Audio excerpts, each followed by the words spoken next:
know what I want to be when I grow up. Aged 8, I was absolutely convinced that I wanted to be a vet, because animals are great, and I don't like people.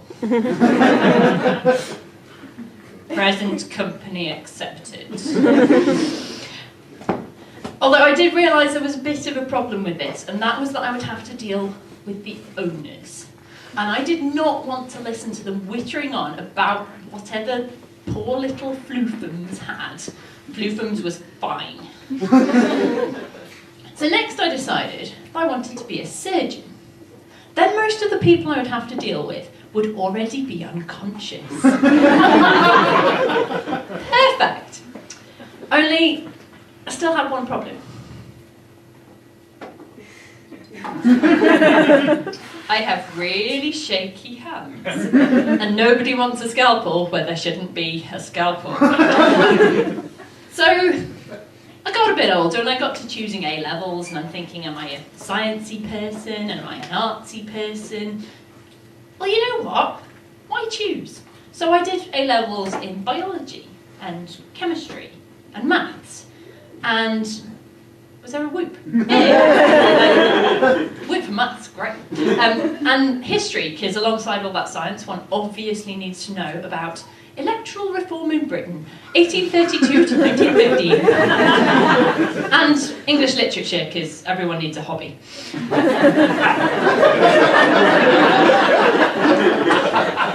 Or is that just me? Anyway, but then I went off to university and I thought, what do I want to do? Archaeology, biology, geology, other things ending in ology. And I discovered natural sciences. Basically, you can choose whichever bits of science you really like, pray that they fit in the timetable, and come out with a degree title that's so ambiguous it makes you sound like a 19th century polymath. Perfect. So I signed up for my pick and mix degree and spent the next 3 years running between 3 different departments, in complete denial that one day I may have to turn this into a career. So, well, I finally admitted that the real world wasn't going to let me keep just picking the best bits, or preferably avoid making choices at all. And I started doing things like going to university careers fairs, which were dull and corporate and full of far too many people trying to talk to me. So I wondered if I could put off the real world a bit longer and keep on being a student. Only a single module dissertation was enough to show me that I was not cut out for research. Picture the scene. I'm sat in a lab in the archaeology department on my own.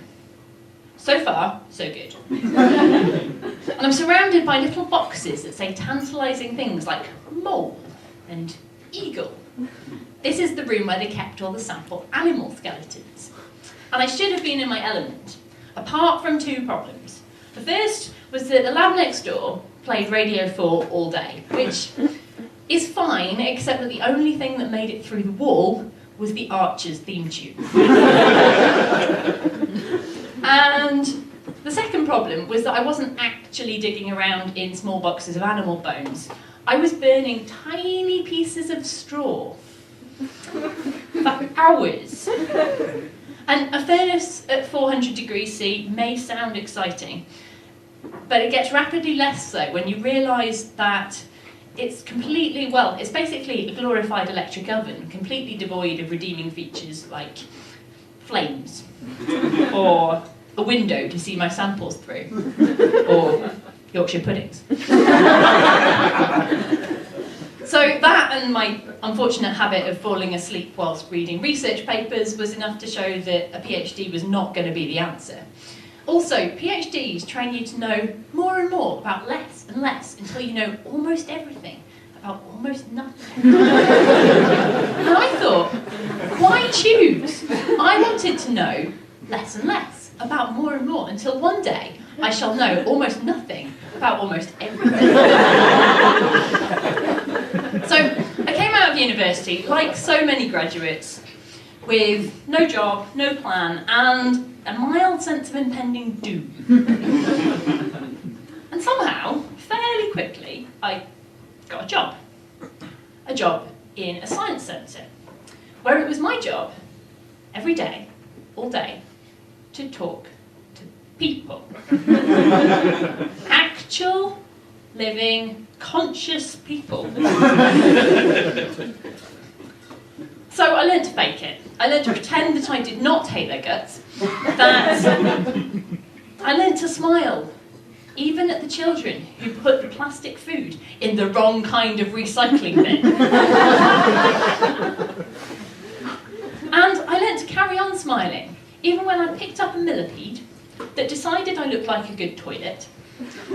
And a nursery teacher asks me to just keep the poo on my hand a bit longer so that she could call over a class of 3-year-olds to see it. It made their day. Still, I can't complain too much. I mean, for one thing, my boss is in the audience. But there are good sides. I mean, these days, I mostly get to hide in the office and develop activities for toddlers, and then let other people actually face the horde. And it's the kind of office where you can accidentally find yourself covering your desk in fake snow. Plugging in a laptop involves a brief song about trip hazards. And vacuum bazookas come up in conversation surprisingly frequently.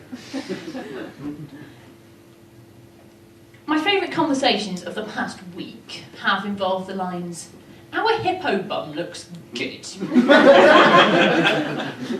More on that later tonight. I'll leave you in charge of the Bristol stool chart. And is this poo big enough to see from the back? Yeah, we're writing a show about poo. You should see the Amazon orders list. Anyway, as I say, it's not all bad. And the great thing about this is that I get to do a little bit of just about everything, from astrophysics to zooplankton. Because you know what? Why choose? So I still do not know what I want to be, but that's okay because I have no intention whatsoever of growing up. Thank you very much.